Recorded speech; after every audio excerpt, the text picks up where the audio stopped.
That right there is a previous devolution conference where the opposition leader Raila Odinga was speaking, and we want to now cross over to Naivasha where the current devolution conference is set to kick off today. But we have Michelle Ngele who is there, and right now she's going to be speaking to Philip Rono, the Director of Human Resources, Nakuru County. And Michelle, go right ahead and let us in on what is happening in Naivasha.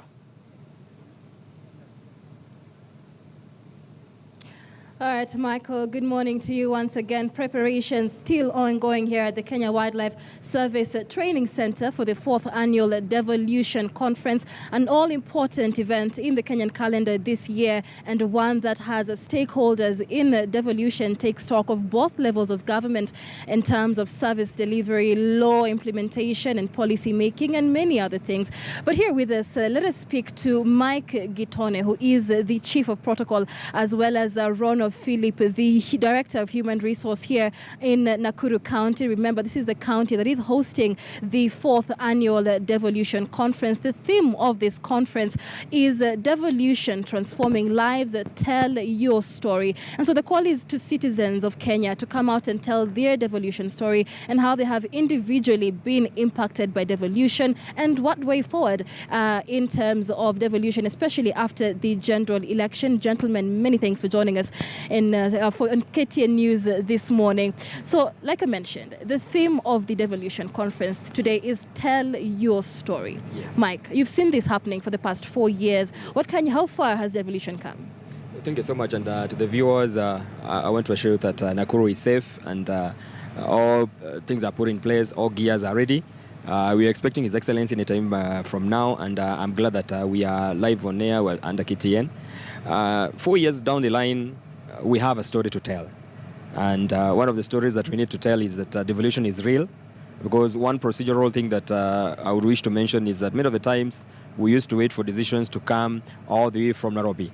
But as now you can see, if we are to make a decision like in terms of we have an issue on education, it's only the governor to direct it to the CEC in charge, and then a solution is taken. Mm-hmm. So to me, if a story is to be told, it's like, for instance, we used to wait for classes to be constructed from Nairobi, but now a governor goes on the ground, wananchi requests for an ECD, and in a freak of time, an ECD is there. Mm-hmm. Yes. Mm-hmm. And of course, these are all very rosy stories. Rono, what's your devolution story? Thank you, viewers.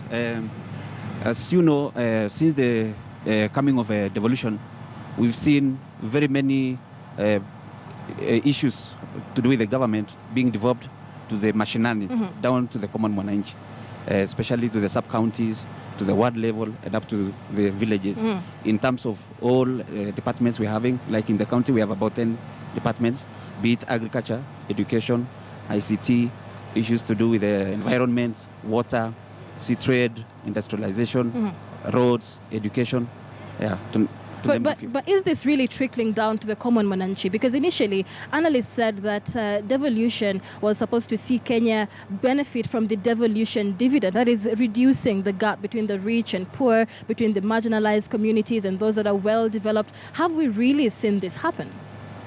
Yes, I think to respond to that, it is real. Mm-hmm. Because, for instance, if we consider when we didn't have the devolved system of governance, we used to wait maybe for a road to be tarmacked for like 4 years to take place. Mm-hmm. But now this time, it is the need of the common mwananchi to say, for us to get our product from the garden, we need this road tarmacked, mm-hmm. and it's done. Mm-hmm. So it's bridging the gap between this person who's expected to get his richness out of farming to the market so that he gets to what he wants. Let's talk Nakuru County. Yes. What has devolution done in the past 4 years to transform Nakuru County?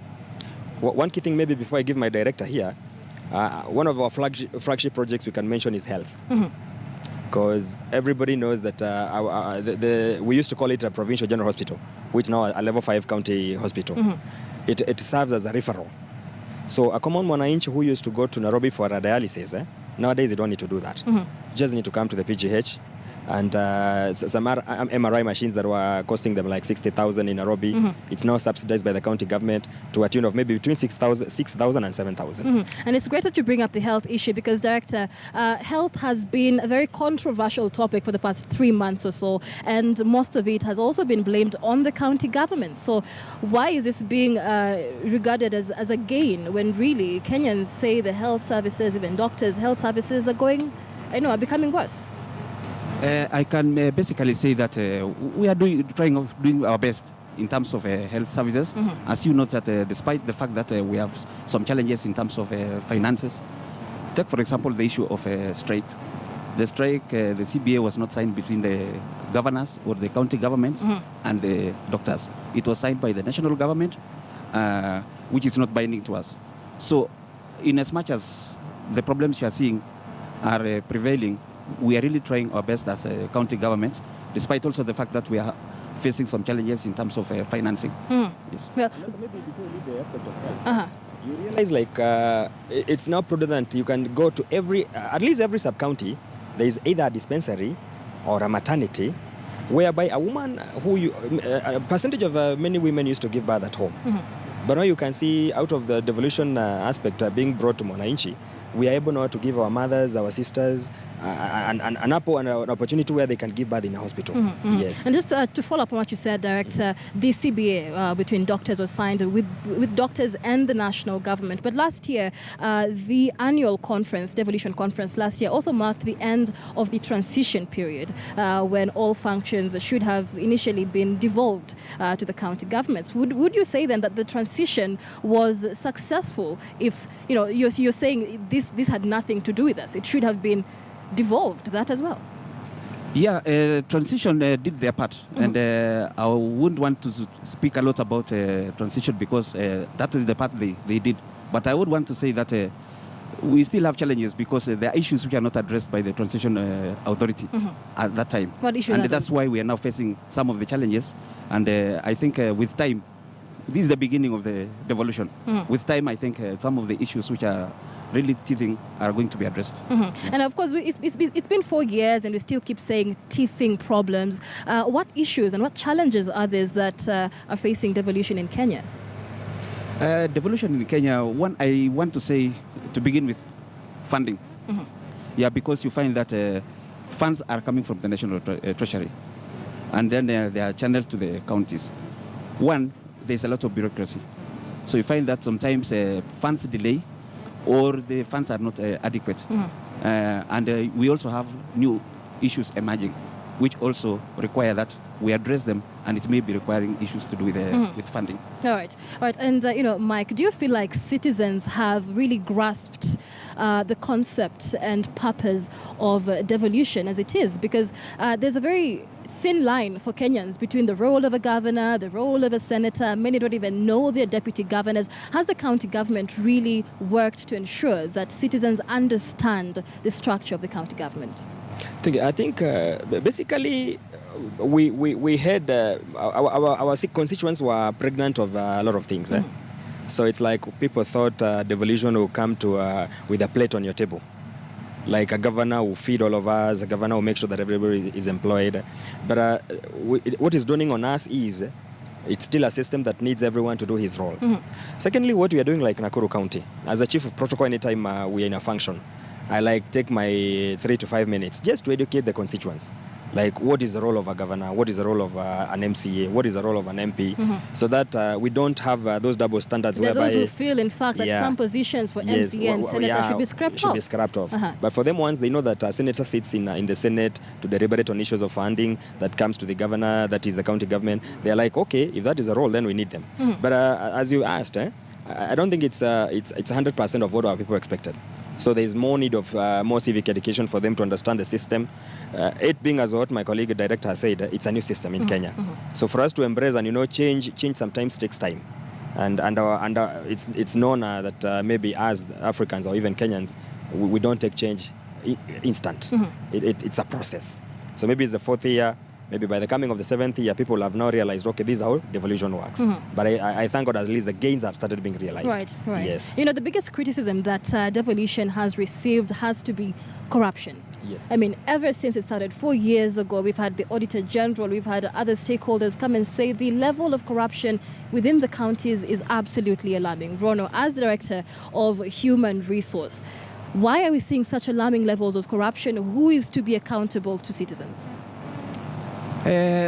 Corruption, you see, as much as we are being told that there's a lot of corruption in the government or in the county government, now you'll find that when funds are dispersed to the county government, some of the problems we are facing is that sometimes funds are centralized in one department, let's say Treasury. And you see, if every department was given its share, then they can really be accountable about their funds. But now sometimes when they are centralized in Treasury, sometimes you find that there are some loopholes, which probably it can actually raise the issue of corruption. And you find that some of the funds may be channeled to other areas which are not actually have not been designated for. I mean, Mike, do you agree with that? That you know. Like some times ago, maybe 2 months or 3 months ago, people saw maybe Nakuru County Governor being summoned by the Senate on issues like wage bill, ghost Corruption, workers, basically. corruption, name it. But I'm glad because when the governor went to the Senate, he was able to table his issues. As Nakuru, we hosted like 5 municipals, be it county council, be it the municipal itself, be it town council.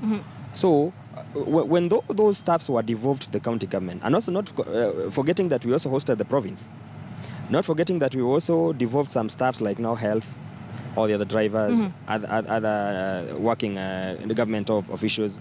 So when someone sees that Nakuru has a bigger wage bill and Nakuru is corrupt because much of its money is going to salaries, not development, I'm glad when the governor went to the Senate, he was able to clear it out. And the Auditor General was asked, why then give this report? And when the governor comes to the Council of Government, to the Senate, he's able to explain the reason why such kind of a thing is seen. So to me, I don't think, as per se, what people say is corruption is getting rooted. It all depends by the personality of the leader. Kenyans, in fact, say one of the biggest things that were devolved was corruption. But to me, as my director said, like Nakuru, we are so open. NGOs come and verify books. We have open forums where they question the governor. Your Excellency, we are told you're given this amount for development. Can you tell us how you've tabulated it? We give our people an audience on public participation to come and say, we don't want roads. We want hospitals.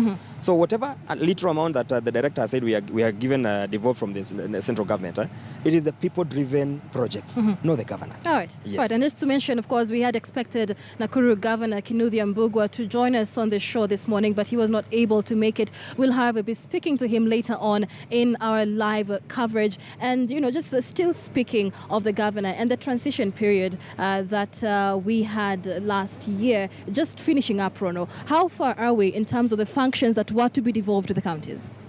So far we are doing good because like Nakuru County, 10 functions were devolved. That's we have got 10 departments. And we've ensured that in terms of HR, me being the Director of Human Resource, we've ensured that all the levels in the government have been filled. So the government is being felt up to the village level because we've got now the sub-county administrators, the ward administrators, up to the village. Staff in every department are all devolved up to the ground. So the county government is being felt. Whatever is being done in the county, so far, the common Mwananchi is now aware of their rights, what they deserve to get, and how they are supposed to be helped. All right. Yeah. All right. Thank you so much, gentlemen, for speaking to us on KTN News. Ronald Philip, Director of Human Resource, and Mike Gitone, who is the Chief of Protocol at Nakuru County, the county that is hosting this year's 4th Annual Devolution Conference. Let me hand you over back to Michael Gitonga, but we'll be back with more live coverage later on.